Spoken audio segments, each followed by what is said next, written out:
Gandikota inter student హత్య case mystery వీడటం లేదు. కేసులో పోలీసుల దర్యాప్తు ఇంకా కొనసాగుతోంది. కేసు కొలికి వచ్చినట్టేనన్న పోలీసులు మీడియా ముందు నిందితుని ప్రవేశపెడతామన్నారు. అంతలోనే కేసు అనుకోని మలుపు తిరిగింది. దీంతో మళ్లీ మొదటికే వచ్చింది. ప్రియుడు కాకుండా మరో ముగ్గురిపై పోలీసులు అనుమానం వ్యక్తం చేస్తున్నారు. ఇద్దరు లేదా ముగ్గురు కలిసి విద్యార్థిని హత్య చేసి ఉంటారన్న కోణంలో పోలీసుల తాజా విచారణ కొనసాగుతోంది.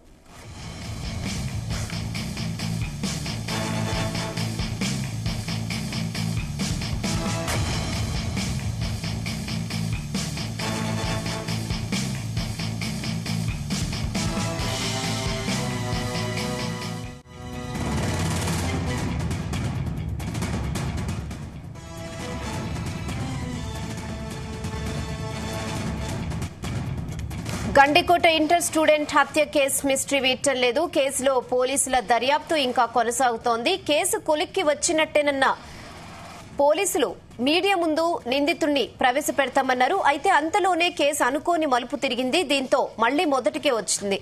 ప్రియుడు కాకుండా మరో ముగ్గురిపై పోలీసులు అనుమానం వ్యక్తం చేస్తున్నారు. ఇద్దరు లేదా ముగ్గురు కలిసి విద్యార్థిని హత్య చేసి ఉంటారన్న కోణంలో పోలీసుల తాజా విచారణ కొనసాగుతోంది. ఇదే విషయంపై మరిన్ని అప్డేట్స్ మా ప్రతినిధి రామచంద్ర అందిస్తారు. రామచంద్ర. Thank you Rehana. అయితే గండికోటలో విద్యార్థిని మృతి అయితే మొన్న ఈ రోజుకు 3 రోజులు అవుతుంది. అయితే ఇంతవరకు కూడా ఎవరు చంపారు, ఎందుకు చంపారు అన్న వివరాలు అయితే ఇంకా పోలీసులు ఛేదించలేకపోతున్నారని చెప్పుకోవచ్చు. అయితే పరువు హత్యగా పోలీసులు భావించారు, అదే ప్రచారం జరిగింది. అయితే ఇప్పుడు పోలీసులు కూడా చేతులు ఎత్తేశారని చెప్పుకోవచ్చు. పరువు హత్య అని భావించి ప్రచారం మీడియాకు లీక్ ఇచ్చారు పోలీసులు. అయితే ఇప్పుడు పరువు హత్య కాదు, సొంత బంధువులు తల్లిదండ్రులు కావచ్చు, అలాగే పెదనాన్న కొడుకు సురేంద్ర కావచ్చు, మీడియా ఎదుటకు వచ్చి బాహాటంగా చెప్తూ ఉన్నాడు నేను చేయలేదని చెప్పి. అయితే ఈ నేపథ్యంలో పోలీసులు డిఫెన్స్ లో పడ్డారని చెప్పుకోవచ్చు. అటు ప్రియుడు లోకేష్ కు సంబంధం లేదు అని చెప్పి నిన్న డిఐజీ స్టేట్మెంట్ ఇచ్చిన నేపథ్యంలో నిన్న సాయంత్రమే నిన్న నైట్ 9 లోపు కూడా ప్రెస్ మీట్ పెట్టామని చెప్పి డిఐజీ చెప్పినారు. అయితే కాకపోతే ఇంతవరకు కూడా పోలీసులు దానిపై ఒక ఏదైతే కన్క్లూజ్ కు రాని పరిస్థితి అయితే కనిపిస్తోంది. ఇంకా మిస్టరీ కొనసాగుతోంది అని చెప్పుకోవచ్చు. ఇంతకీ విద్యార్థి వైష్ణవిని గండికోటలో అత్యంత దారుణంగా చంపాల్సినటువంటి అవసరం ఏముంది అన్న కోణంలో కూడా పోలీసులు ఇప్పటికే దర్యాప్తు ప్రారంభించారు.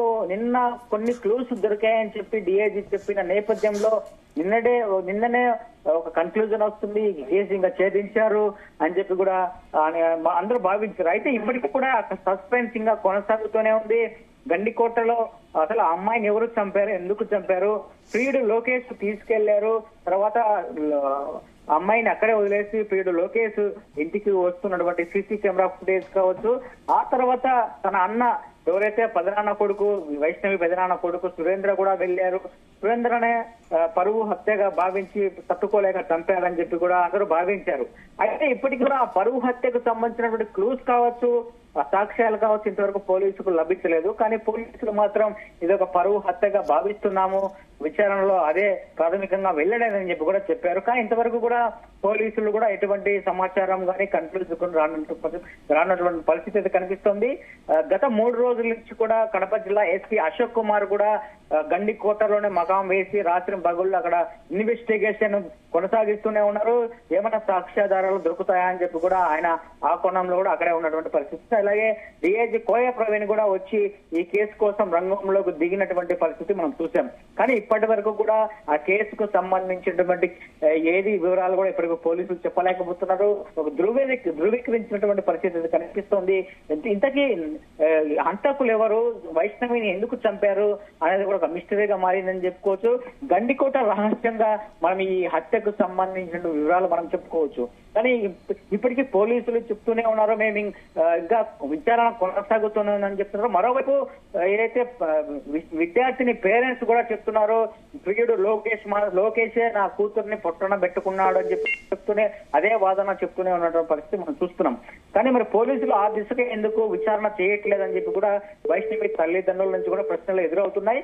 మరి ఇప్పటికే డిఐజీ కోయ ప్రవీణ్ మాత్రం ప్రియుడు లోకేష్ కు ఎటువంటి సంబంధం లేదు, అతను ఈ హత్య చేయలేదని చెప్పి కూడా ధృవీకరించి అతనికి క్లీన్ చిట్ ఇచ్చినటువంటి నేపథ్యంలో మరి విద్యార్థిని తల్లిదండ్రులు చెప్తున్నటువంటి ఆరోపణలపై పోలీసులు ఏ సమాధానం చెప్తారు, మరి అసలు ఈ కేసు ఏ మలుపు తిరుగుతుంది అన్న ఆసక్తి అయితే రాష్ట్ర వ్యాప్తంగా కొనసాగుతుందని చెప్పుకోవచ్చు. ముఖ్యంగా కడప జిల్లాలో గండికోటలో ఉన్నటువంటి పర్యాటక కేంద్రం ఈ హత్య జరగడంతో అందరూ ఉలిక్కి పడ్డారని చెప్పుకోవచ్చు. మరి మొత్తానికి వైష్ణవి కేసు కథ కంచికి చేరుతుందా, లేదంటే మరొక ఐషా మీరా అయితే కేసు ఉందో విజయవాడలో ఐషా మీరా అదే కేసుగా ఈ కేసు కూడా మారిపోతుందా అన్న అనుమానాలు కూడా చాలా మంది వ్యక్తం చేస్తున్నారు. మరి పోలీసులు ఆ దిశగా ప్రయత్నాలుగా కొనసాగుతున్నప్పటికీ కూడా ఇంతవరకు కూడా ఒక సాక్ష్య ఆధారాలు కూడా లభించలేదని చెప్పి మనం చెప్పుకోవచ్చు. మరి ప్రాథమికంగా తన అన్న పరుగు కోసమే చంపాడు అని చెప్పి కూడా చెప్పారు పోలీసులు. కానీ ఇంతవరకు కూడా దానికి సంబంధించినటువంటి సాక్ష్యాధారాలు పోలీసులకు లభించలేదు.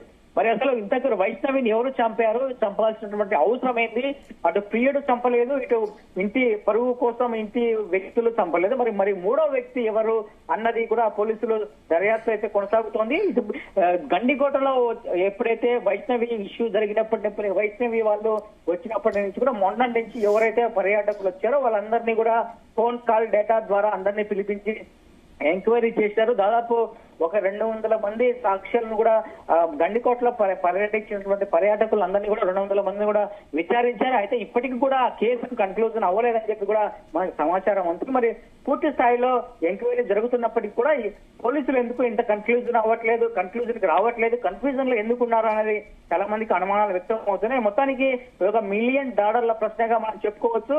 గండికోట రహస్యం ఎప్పుడు వీడుతుందని కూడా అందరూ కూడా ఆసక్తిగా ఎదురు చూస్తున్నారని చెప్పుకోవచ్చు. Rehana. Okay Ramachandra, thanks for the updates.